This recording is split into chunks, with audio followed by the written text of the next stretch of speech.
আকাশ জুড়ে বারুদের উত্তাল গর্জন, দিকে দিকে লেলিহান শিখার প্রলয় নাচুন। মাটির বুক চিরে উঠে এসেছে কেবলই ধ্বংস আর হাহাকার। শান্ত শহরগুলো মুহূর্তেই পাল্টে গেছে এক বীভৎস শ্মশানে। বাতাসের প্রতিটি কম্পন যেন বয়ে এনেছে মহাপ্রলয়ের সংকেত। কোনো আলাপ নয়, কোনো সমঝোতা নয়, পুরো দিগন্ত ছেয়ে গেছে কেবলই জিঘাংসা আর রণহুঙ্কারে। এক পৈশাচিক উন্মাদনায় কেঁপেছে ধরিত্রী, যেখানে প্রতিটি মুহূর্ত বার্তা দিয়েছে চূড়ান্ত ধ্বংসের।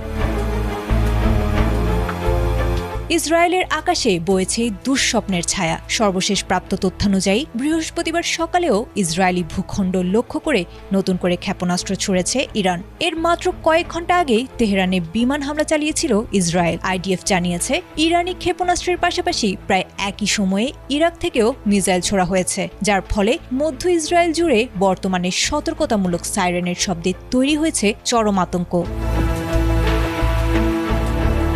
এই সংঘাতের সূত্রপাত ঘটেছিল শনিবার থেকে, যখন যুক্তরাষ্ট্র ও ইসরায়েল যৌথভাবে ইরানে বড় ধরনের সামরিক অভিযান শুরু করেছিল। মার্কিন প্রেসিডেন্ট ডোনাল্ড ট্রাম্প জানিয়েছিলেন ইরানে বড় ধরনের যুদ্ধের অভিযান শুরু হয়েছে। এর জবাবে মঙ্গলবার ইরান একযোগে কয়েকশো ব্যালিস্টিক ক্ষেপণাস্ত্র ছুড়ে কাঁপিয়ে দিয়েছিল তেল আবিব ও দক্ষিণ ইসরায়েল।